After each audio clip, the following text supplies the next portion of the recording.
Hi viewers, welcome to our channel. ప్రస్తుతం మనతో పాటు ఇమ్మంది రామారావు గారు సీనియర్ జర్నలిస్ట్ ఉన్నారు. వారితో ఒకసారి మాట్లాడదాం. సార్ నమస్కారం. సార్ నమస్తే బాబు.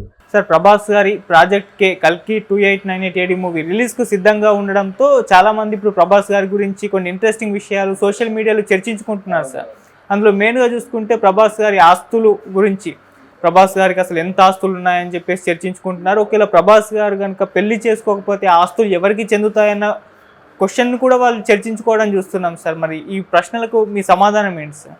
ఈ ప్రశ్నలకు నా సమాధానం అంటే, ప్రభాస్ తెర మీద అంటే ఈ వెండి తెర జీవితం చూడక ముందే ఆయన పెద్ద కోటీశ్వరుడు, రాజావారండి, మొగల్తూరు రాజావారు. ఆ మొగల్తూరు ఏంటి, కృష్ణరాజు తండ్రి ఆడబిడ్డ అన్నమాట.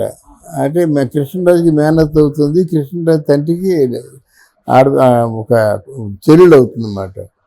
వీళ్ళు ఇక్కడికి అంటే ఈ తాలూకు ఆస్తిపాస్తులు అయిన ఉన్నాయి, ఈ తాలూకు సహాయం కావాలని అంటే వచ్చారు వీళ్ళు. కృష్ణరాజు గారు వచ్చారు, మొగల్తూరు, వాళ్ళ ప్రాపర్టీస్ వీళ్ళ ప్రాపర్టీస్.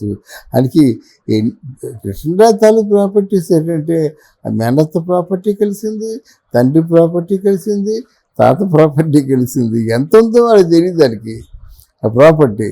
అయితే కృష్ణరాజు కూడా ఆ మధ్య అసిస్టెంట్ డిఫెన్స్ మినిస్టర్గా ఉన్నాడు. తర్వాత ఆయన గ్రానైట్ బిజినెస్ చేశాడు.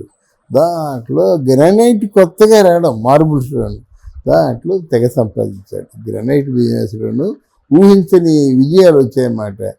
అది జబ్బు ఉంది. అలా కృష్ణరాజు గారు మొత్తం కెరియర్లో ఫుల్ టైం ఎంత సంపాదించాడు, ప్రభాస్ ఒక సినిమా సంపాదించాడు. ఏంది 200 కోట్లు అంటే కృష్ణరాజు లైఫ్ అంతా కష్టపడితే చేశాడనమాట. అలాగే ఎన్ని వందల కోట్లు సంపాదించాడు. లాభాల్లో కూడా వాటా తీసుకుంటున్నాడు. అది లాభాల్లో వాటా తీసుకోవడం ముందు కృష్ణరాజే ప్రారంభించాడు. అంటే సినిమాకి ఎంతో కొంత ఇచ్చి నైజాం ఏరియా నేను ఉంచుకుంటానండి, మిగతా నాకు ఇవ్వాల్సిన డబ్బు దాంట్లో షేర్లు తీసుకుంటా అనేవారు అన్నమాట. అది ప్రభాస్ కూడా వచ్చింది.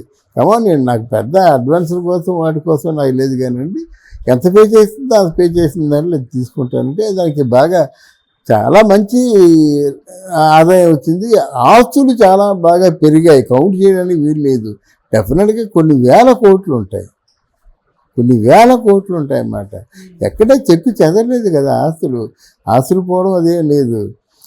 మొన్న దాన్ని ఏమంటారు, ఓ సినిమా వచ్చిందండి, అది మర్చిపోతున్నాను ఇప్పుడు కూడా. సలార్ కంటే ముందు అంటే వాళ్ళ ఆస్తులు ఏం పోలేదు నాకు తెలిసి. మొన్న మాత్రం రాధేశ్యామ్ అనే ఒక దరిద్రం పిక్చర్కి ప్రభాస్ చెల్లి ఒక 300 కోట్లు ఖర్చు పెట్టింది. అది మళ్ళీ వెనక్కి రాలేదు. నథింగ్ అన్నమాట. ప్రభాస్కి ఒక 5 కోట్లు 10 కోట్లు 100 కోట్లు అంటే అది నథింగ్ అన్నమాట. అలా ఎవరికి ఇచ్చాడు, ఆయన తాలూకు ఆయన లెవెల్స్లో ఆయన ఉంటాడు. కానీ డెఫినెట్గా డబ్బు గురించి అంత ఆలోచించే పని లేదు రాజావారి ఎప్పటికి కూడా. ఆయనతో పాటు ఒక 50 కంచాలు లేవలసిందే. ఆ కృష్ణరాజు గారికి ఏ ఆలోచనలు ఉన్నాయో అలవాట్లు ఉన్నాయో ఈయనకి ఉన్నాయన్నమాట. ఓవరాల్గా ఇంత ప్రాపర్టీ ఉందని లెక్క కట్టడానికి వీల్లేదు. ఒకవేళ ఆయన పెళ్ళి కాకపోతే ఆయనకి మొత్తం కృష్ణరాజు గారికి పిల్లలు ఉన్నారు కదా, మరి సూర్యనారాయణ గారికి కూడా పిల్లలు ఉన్నారు కదా. ఆయన పెళ్ళి కాకపోతే ఆ తమ్ముడు ఉన్నాడు, తమ్ముడు పెళ్ళి అవుతుంది కదా. అయితే వాళ్ళలో ఉంది అందరూ సమానమే, వాళ్ళు ఉన్నది ఆడ మగ సమానమే కనుక సమానంగా పంచుకుంటారు. అందులో కృష్ణరాజు గొప్పతనం ఏంటంటే నీ అని భేదం లేదు. తమ్ముడు పుట్టినా తనకు పుట్టినది తన కొడుకే, పెద్ద కొడుకుగా మన ప్రభాస్ సలహాలు తీసుకునేవాడు అన్నమాట. అందువల్ల పెద్ద కొడుకుగా మొత్తం అన్నీ కూడా ఆయన ఆలోచన ప్రకారంగా నిర్ణయం ప్రకారంగా జరుగుతాయి. అది అందువల్ల ఆస్తులు ఎక్కడికి పోవు, 1000 కోట్ల ఆస్తులు ఎక్కడికి పోవు. అందరిది ఒకే మాట ఒకే బాట. తర్వాత ప్రభాస్ పెళ్లి చేసుకుంటాడు, మీరు ఏ కంగారు పడద్దు. ఆ వేణుస్వామి గారు చెప్పాడని మనం ఆలోచించద్దు. ప్రభాస్ పెళ్లి చేసుకుంటాడు, బాగుంటాడు. అది ఓకే సార్. మరి ప్రాజెక్ట్ కే మూవీ తర్వాత పెళ్లి చేసుకునే అవకాశాలు ఏమైనా ఉన్నాయా?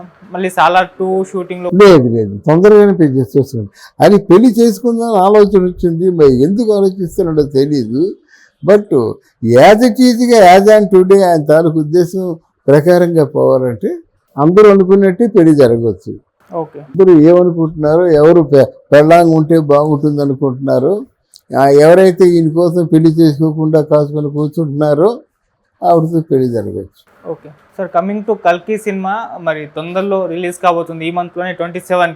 అవునవును. సినిమా పైన ఎక్స్పెక్టేషన్స్ ఒక రేంజ్లో ఉన్నాయి సార్. మరి ఎక్స్పెక్టేషన్స్ రీచ్ అంతకు మించే వెళ్తుందా అని చాలామంది ఎక్స్పెక్ట్ చేస్తున్నారు. మీ ఒపీనియన్ సార్ సినిమా? ఎక్స్పెక్టేషన్స్ అంటే ముందు ఏదనుకున్నాడు కానండి, ఆ టీజర్ చూసిన తర్వాత ఆయన కాస్ట్యూమ్ చూసిన తర్వాత నాకు చాలా అంటే సంథింగ్ అన్యూజువల్, అసాధారణంగా ఉన్నాయి, అంటే ఎక్స్క్లూసివ్గా ఉన్నాయి కనుక డెఫినెట్గా ఈ సినిమా ప్రభాస్ మంచి స్కోర్ చేస్తుంది, చాలా మంచి స్కోర్ చేస్తుంది. అంటే పాన్ ఇండియా సినిమా మాత్రం అవ్వదు, but it's a good movie.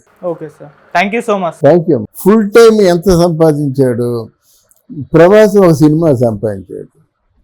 ఏంది 200 కోట్లు అంటే కృష్ణరాజు లైఫ్ అంతా కష్టపడితే చేశాడనమాట. అలాగే ఎన్ని వందల కోట్లు సంపాదించాడు. లాభాల్లో కూడా వాటా తీసుకుంటున్నాడు. అది లాభాల్లో వాటా తీసుకోవడం ముందు కృష్ణరాజే ప్రారంభించాడు. అంటే సినిమాకి ఎంతో కొంత ఇచ్చి నైజాం ఏరియా నేను ఉంచుకుంటానండి, మిగతా నాకు ఇవ్వాల్సిన డబ్బు దాంట్లో షేర్లు తీసుకుంటా అనేవారు అన్నమాట. అది ప్రభాస్ కూడా వచ్చింది. నేను నాకు పెద్ద అడ్వాన్సుల కోసం వాటి కోసం నాకు లేదు కానివ్వండి, ఎంత పే చేస్తుందో అంత పే చేసిన దాంట్లో తీసుకుంటానంటే దానికి బాగా చాలా మంచి ఆదాయం వచ్చింది. ఆస్తులు చాలా బాగా పెరిగాయి, కౌంట్ చేయడానికి వీలు లేదు. డెఫినెట్గా కొన్ని వేల కోట్లు ఉంటాయి అన్నమాట. ఎక్కడ చెక్కు చెదరలేదు కదా ఆస్తులు పోవడం అదేం లేదు. మొన్న దాన్ని ఏమంటారు, ఓ సినిమా వచ్చిందండి, అది మర్చిపోతున్నాను ఇప్పుడు కూడా. సలార్ కంటే ముందు అంటే వాళ్ళ ఆస్తులు ఏం పోలేదు నాకు తెలిసి. మొన్న మాత్రం రాధేశ్యామ్ అనే ఒక దరిద్రం పిక్చర్కి ప్రభాస్ చెల్లి ఒక 300 కోట్లు ఖర్చు పెట్టింది. అది మళ్ళీ వెనక్కి రాలేదు. నథింగ్ మాట. ప్రభాస్కి ఒక 5 కోట్లు 10 కోట్లు 100 కోట్లు అంటే ఇది నథింగ్ మాట.